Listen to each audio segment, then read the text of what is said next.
Hi, I'm Christine Whitfeld. Thank you for joining me today for Artbooking Made Easy. Today we're going to use the Love Mini Album keys on page 48 and 49 in your Artbooking booklet. We're going to show you two amazing mini books, one incredible technique that's going to give you endless options for creative fun that you're going to fall in love with for Valentine's Day. So if you look at some of the keys that we've got in here, they've got lots of hearts, doilies, lots of different things that can give you inspiration pieces. And while I don't intend to give you step-by-step instruction to recreate these, they're so easy to do because the two pieces that I'll be showing you are both created as they were designed for the size at 8 by 3 and, let's see, what is it, 3.5?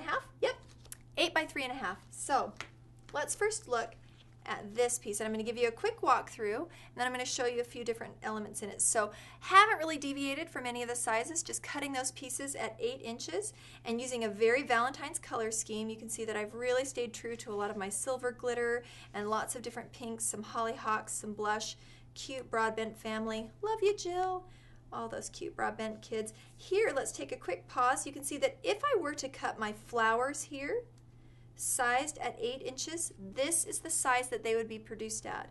But you can see that I've done some that are smaller, like a lot smaller, and some that are larger. You can create that just with a little bit of creativity by setting your dial to real dial size. There's nothing wrong with this size flower at all. Looks great.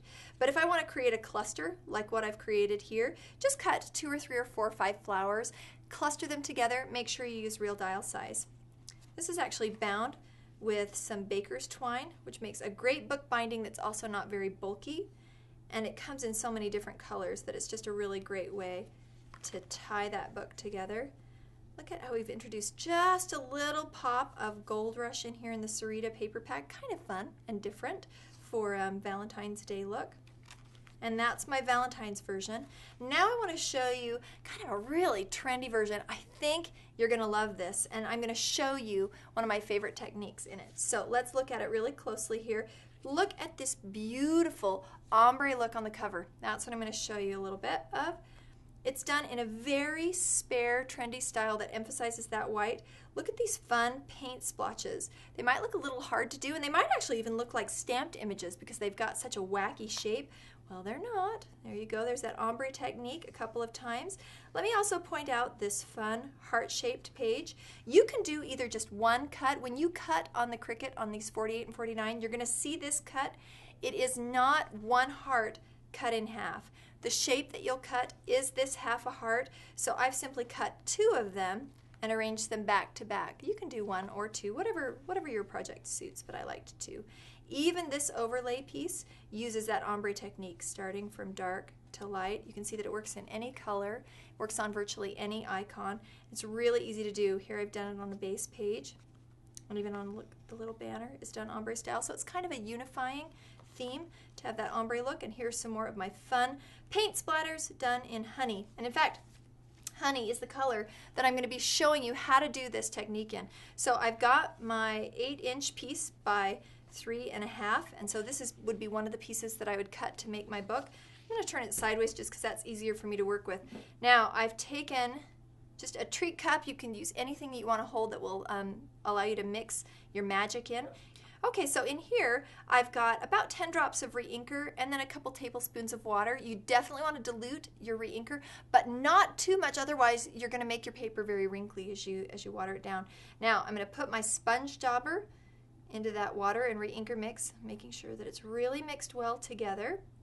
And I'm going to feel free to let it get good and wet. I'm going to start at the top of my paper, and yeah, look how watery it is. And I'm just going to go down. And then as it goes down, it's going to get lighter. And I'm just going to repeat this. See how easy that is? Even I cannot screw this up. No siree, Bob. Go heavier at the top and go lighter. Some of your paper will pill off.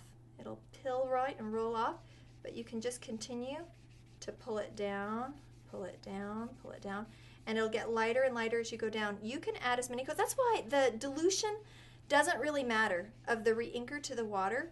What matters is the number of coats that you put on it. So if you want a more intense, vibrant look, just keep going over it, and then you can see how it's going to get lighter. Whoop. You're going to see how it's going to get lighter as it goes down. This is going to be pretty wet This is going to be really wet because it's absorbed a lot of water. So when I'm making a project like this, I'll want to set it aside. It is also going to probably wrinkle and buckle a bit. You can see some of that pilling. Just going to brush that right off. Allow it to dry. So my surface is fairly dry, but I can tell it's absorbed a lot in the fibers of the paper. And then I can choose to either heat set that to speed the drying, and when I heat set it, it'll also help flatten out any wrinkles that I naturally get in the paper. Or if I just want to allow it to air dry, those wrinkles can dry that way. But it's really easy to simply cover a wrinkled area with a photo, with an embellishment, or allow it to be wrinkled as part of the natural texture. Now, I also want to show you how to create that fun paint splat. So again, and I said that this was something I couldn't do wrong, but you might do it wrong. I did it wrong at first. And here's the trick. Get your sponge dropper sopping wet. Then pounce on the paper where you want to do it and pull it back, and then immediately, don't rub, just begin helping that diluted mixture absorb evenly so that you don't get any kind of a circle or a dauber shape in it as it dries. Look how fun that is. Look at that adorable paint splat, and all it takes is just a little bit of massaging to get that water in. If you go too lightly, you're going to end up with a very, oh, that was actually not too shabby, Christine. But if you go too lightly, you'll end up getting just a perfect circle shape of your dauber. Make sure your dauber is saturated with the mixture. Pounce good and hard, and you're going to get a great paint splatter. And both of those are wonderful, easy, re-inker based techniques that you can use to dress up any mini album, whether you're using our Artbooking Love themed mini albums or something entirely different. I hope you've enjoyed learning a little bit more about these mini books as well as this awesome ink technique. If you'd like to learn more, simply subscribe to our YouTube channel. You can follow us on Facebook, and I hope you keep checking back on JeanetteLinton.com to learn more about the Artbooking cartridge and Artbooking Made Easy. And of course, if there's something here that absolutely tickles your fancy and you gotta have it for your very own, simply contact your own close to my heart independent consultant.